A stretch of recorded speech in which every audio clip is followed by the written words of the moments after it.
There is a finality to certain acts, the kind that doesn't feel like an ending so much as a severing. You do not watch the world fold, you cut the rope and listen as it unravels. For months I had been the careful hand that loosened knots, the shadow that made small things magnify into catastrophe. Now the rope hung before me, taut and trembling. It was time for the last cut. I had planned it until the edges were clean. The dossier, once merely paper, had become a machine, audited statements, corroborated testimonies, anonymous tips, and the journalist who liked the slow burn of reputations undone. I had timed the public release to coincide with a regulatory filing and a private complaint landing on a senior partner's desk. The city is an organism, when enough organs fail at once, the whole body convulses.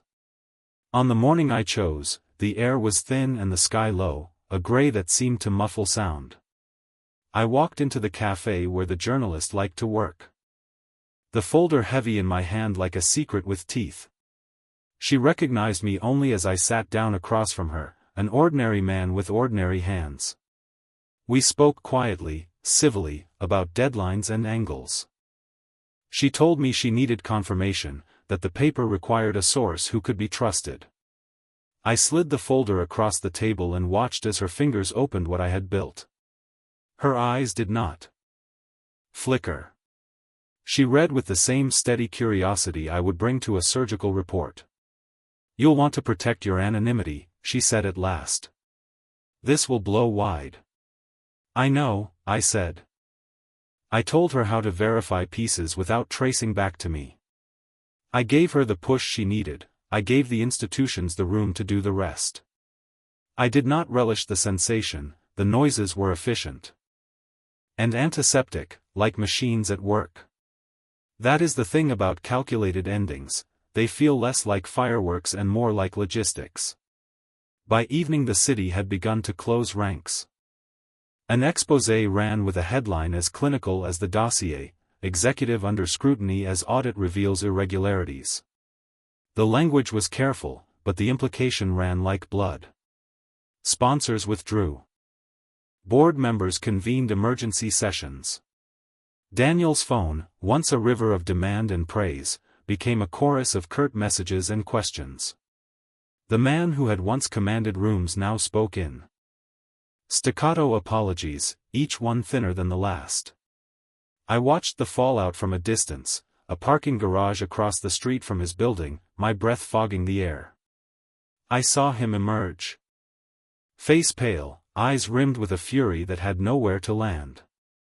He did not go quietly. He tried in phone calls and in meetings and in public statements to stitch his life back together with words. Words were useless against a paper trail. The auditors moved with the inexorable politeness of men who knew how institutions protect themselves first. Daniel's security slipped, his contacts thinned. His world became the kind of small, bitter place where men count calls and inventory favors. Emily's collapse took a different shape. The rumor threads I had pulled together did not crash into headlines the way Daniel's evidence had, they crawled into private inboxes and into the quiet assumptions of friends. That's the cruelty of what I had done, data kills loudly, doubt kills softly. A message here, a photograph there, a careful suggestion delivered to someone who still cared enough to wonder, is she the same person we once knew? The answer gathered like frost, no. Invitations faded. Eyes turned away mid-conversation. She tried once to call me, voice breaking, asking things I had no intention of answering. I let it ring out. Then she came to the apartment. I had not expected that. I had imagined avoiding her forever, letting the silence I had engineered consume her instead. But one evening she found me on the stairwell, carrying groceries in a flimsy bag, the fluorescent light humming overhead. For a second we were two strangers in a land we had both helped create. "You did this," she said without preamble. Her voice was small, but the accusation carried the weight of years.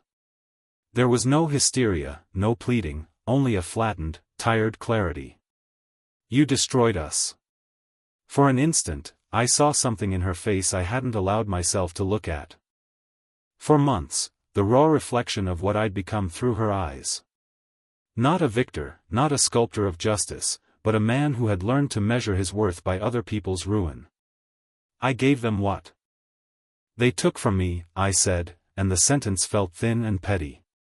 It sounded like an attempt at logic rather than an answer. She laughed, a short, bitter sound. You gave them back the cost. And now what? You think that makes you whole? The question hit like a thrown glass, and it cut deeper than anything I had orchestrated.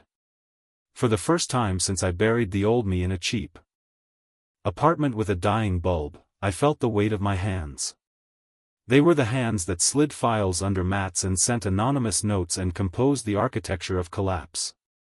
I had imagined my hands would tremble with triumph at this moment. Instead, they trembled with something else, recognition. We stood there, the stairwell smelling faintly of bleach and rain, and she studied me like an archaeologist examining a ruin. I wanted to tell her all the reasons, to dress my acts in casualty and justification, but the words ran thin in my mouth. They had been sound before, plans, strategies, but now they felt like theater props. Do you ever stop? She asked. When does it end? Do you think you can live in silence and not become hollow? Her questions were simple. And they were missiles aimed straight at my chest. I realized then that the revenge I had spent years perfecting had been an instrument not just against them but against myself. Every lie I planted required a further lie to shield it. Every ally I used I had to believe I did not betray.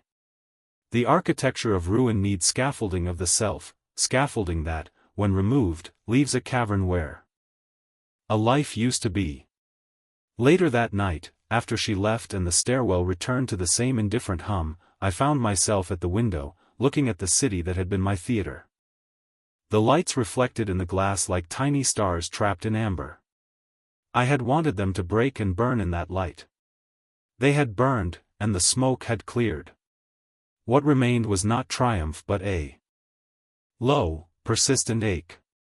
To be fair, nothing came for me, no sudden police knock, no reckoning from the institutions I had nudged. The journalist had her sources, the regulators did their work. The law, which is clumsy and careful, moved on its own schedule. I had not sought to destroy their lives unlawfully, I had assembled truths and let procedures do the rest. That did not spare me the moral accounting. In the days that followed, I began to notice small things, the way my phone sat silent even when I checked it obsessively, the way friends who once called me now sent typed distant messages to keep a polite space, the way my reflection in a bar window looked older at a glance. I had completed my architecture of silence, but at what cost? The emptiness inside was not dramatic, it was domestic. It lived in my bed, in the plate I didn't clean, in the unsent messages I left to rot in drafts. There is a danger in finishing a war. Victory is not a place but a movement. Once you strip meaning from the lives around you, you must replace it with something that occupies the same gravity. I had only silence. Silence is an excellent tool, a dangerous home. On a rainy morning not long after, I walked past the lake where Emily and I had once laughed on a summer day. The bench where we had sat was empty. I sat there alone and let the cold seep into my coat. The city moved as usual, people walked dogs, children scolded by parents, pigeons pecked. Life continued. The thought came with the slow force of a tide, I had woken a monster in myself. I do not know what will come next. Some nights I think about undoing things, about confessions that would return names and faces to their places, a delicate sewing back together, but honesty cannot easily recollect the exact grain of what was. Other nights I think acceptance might be the only thing left to me, accept what I have done, accept that I will have to live with a voice that once spoke only in deeds and must now learn to speak in truth. Emily never forgave me. Daniel disappeared into a life that was quieter and smaller and far less amusing to people who once admired him. The city turned the page, as cities do. I, however, remained with the book open, the last chapter indented and unfinished. The last cut had been made. The rope had fallen away. In the echo of its landing, I found a truth I could not argue with: revenge is a currency that spends the spender as readily as the spent. And in that hush, with rain blurring the world into a watercolor of light and shadow, I learned that silence is not only a weapon. It can also be a prison, one you build yourself, brick by brick. Revenge is a story with a beginning and an end. But what they never tell you is that the ending does not feel like a conclusion. It feels like a pause, a long, empty stretch of road where the only footsteps you hear are your own. The city had moved on. Daniel's name appeared less and less in the papers, fading from scandal to memory. Emily's presence dwindled into whispers, the kind people mention in passing before changing the subject. Their downfall was no longer news. It was history. And me? I remained, standing in the ruins I had built, listening to echoes that no one else could hear. Some mornings I woke with a strange disorientation, unsure of who I had become. I had wanted justice. I had wanted balance. But the face I saw in the mirror each day was not the one I had carried into the war. My eyes were darker now, not from lack of sleep but from carrying shadows too long. The silence I had created around Daniel and Emily had seeped into me. Friends kept their distance. Some out of fear, some out of confusion. I had withdrawn so completely into my plan that by the time it was done, there was no one left to return to. I used to imagine victory would fill the hollow they had carved in me. Instead, it carved deeper. One night, I walked past Daniel's building. The lights were dark. His name had been removed from the brass panel by the door, replaced by someone new, someone hungrier. His empire had become another man's opportunity. I thought of all the nights I had waited in shadows, watching his confident stride, his easy laugh. Now, there was nothing left to watch. He was a ghost wandering somewhere I could not follow. Later, I passed the cafe where Emily used to meet friends. Her favorite table by the window stood empty. The reflection of the streetlight shimmered on the glass, but there was no warmth behind it.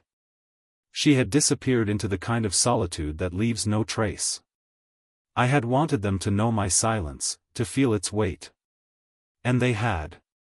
But in the process, I had inherited it myself.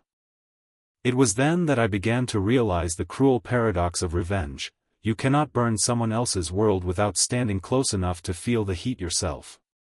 I had thought I could remain untouched, that I could sculpt their downfall without becoming part of the sculpture. But fire leaves marks, even on the hands that strike the match. At times, I wondered if I had gone too far. Other times, I wondered if I hadn't gone far enough. But the truth is, the question no longer mattered. The war was over. The silence remained. One evening, unable to sleep, I sat at my desk and opened the last file I had kept hidden, not about them, but about myself. Old photographs, scraps of letters, fragments of a life before betrayal. I spread them out like puzzle pieces, trying to remember who I had been before Daniel and Emily had broken me, before I had broken them in return. The photographs showed a face I no longer recognized, softer, unguarded. Alive with a kind of hope I could not fake now. I touched the edges of the paper as if they might dissolve. They didn't.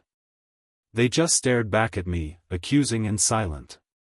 For the first time in years, I asked myself, what comes after silence? It was a question I could not answer. Perhaps there was nothing. Perhaps silence was the end, the prison I had chosen. But a small, flickering thought whispered otherwise. Perhaps silence could also be a beginning, if I dared to fill it with something other than vengeance. The thought frightened me more than revenge ever had. Because to live again would mean to risk again. To risk trust. To risk loss. To risk becoming vulnerable in a world that had already proven how cruel it could be. But as I sat there, surrounded by the ashes of everything I had built and destroyed, I understood one truth with piercing clarity: if I did not choose, the silence would choose for me. And it would bury me alive. I leaned back, closed my eyes, and listened. The city outside was breathing, horns, footsteps, laughter drifting through the night. Life continued, indifferent to my war, indifferent to my silence. And for the first time, I let myself wonder if I could step back into it. Not as the man I had been. Not as the shadow I had become. But as something else. Someone who had survived both betrayal and revenge. Someone who might, someday, find a way to survive the silence too.